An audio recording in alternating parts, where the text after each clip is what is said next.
ಮನಸ್ಸಿಗೆ ನೆಮ್ಮದಿಲ್ಲ.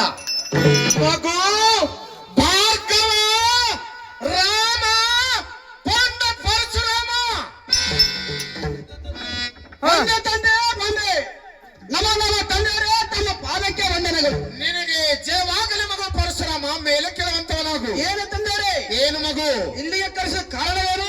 ಏನು ಮಗು ನಿನ್ನ ಎಲ್ಲಿಗೆ ಕರೆಸಲು ಕಾರಣವೇನೆಂದರೆ ಹೇಳುವುದು ಕೇಳುವಂತವನಾಗು. ಆಗಲಿ ತಂದೆ ಹೇಳಿ. ನಿನ್ನ ತಾಯಿಯ ಮನಸ್ಸು ಸ್ಥಿರವಾಗಿ ಉಳಿಯಲಿಲ್ಲ, ನನ್ನ ವಚನವನ್ನು ಪಾಲಿಸಲಾಗಲಿಲ್ಲ. ಹೌದು, ಬೇಗನೆ ನಿನ್ನ ತಾಯಿ ನನ್ನ ಬೆಟ್ಟದಲ್ಲಿ ಕರೆದೊಯ್ದು ಕಡಿದು ಸುಟ್ಟಾಕಿ ಬರುವಂತವನಾಗು ಮಗು. ಏನು ತಂದೆಯವರೇ? ಇದೊಂದು ಮಾತು ಬಿಟ್ಟು ಮಾತಾಡಿ ಕ್ಷಣ ಮಾತ್ರ ಮಾಡುತ್ತೇನೆ. ಏನು ಮಗು? ಏನು ತಂದೆಯವರೇ? ತಂದೆಯ ಮಾತು ಮೀರಿದ ಮಕ್ಕಳೇ. ಓಹೋ, ತಂದೆಯ ಮಾತು ಮೀರುವ ಮಕ್ಕಳೇ ಅಲ್ಲ.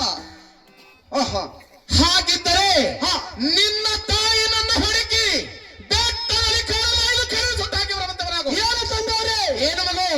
9 ತಿಂಗಳು ಹತ್ತು ತಂತ ತಾಯಿನ ಬೆಟ್ಟದ ಕರೆಗಳು ಸುಟ್ಟಾಕಿ ಬರುವ ತಂದೆಯವರೇ. ಹೌದು ಮಗು, ಸುಟ್ಟಾಕಿ ಬರಲೇಬೇಕು.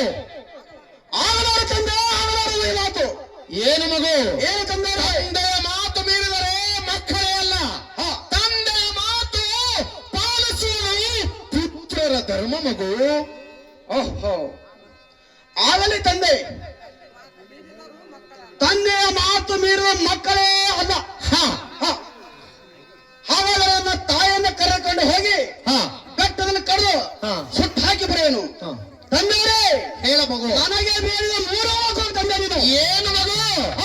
ನಿನ್ನ ತಾಯಿ ನನ್ನ ಹೊರಕ್ಕೆ ಬೆಟ್ಟದಲ್ಲಿ ಕಡಿದು ಸುಟ್ಟ ಬಂದ ಮೇಲೆ 100 ವರಗಳಾದರೂ ಕೊಡುವ ಮಗು. 3 ಅಲ್ಲ 100 ವರಗಳು ಬೇಡಿದರು ಕೊಡುವ ಶಕ್ತಿ ಆ ಭಗವಂತ ನನಗೆ ಕೊಟ್ಟಿರುವರು. ಏನು ತಂದೆಯವರೇ? ಏನು ಮಗು? ಹಾಗಿದ್ದರೆ ವಚನ ಕೊಡುತ್ತಾರೆ. ಯೋಚನೆ ತೆಗೆದುಕೋ ಮಗು. ಅವನು ತಂದೆಯವರೇ ನನಗೆ ಹೋಗಲು ಕಾಸು. ನನಗೆ ಹೋಗಲಿಕ್ಕೆ ಆಶೀರ್ವಾದ ಮಾಡ.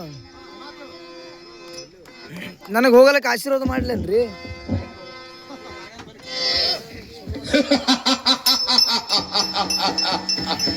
ರೇಖಾದೇವಿ, ನೀನು ನಿನ್ನ ತಾಯಿ ಗರ್ಭದೊಳಗೆ ಸರಿ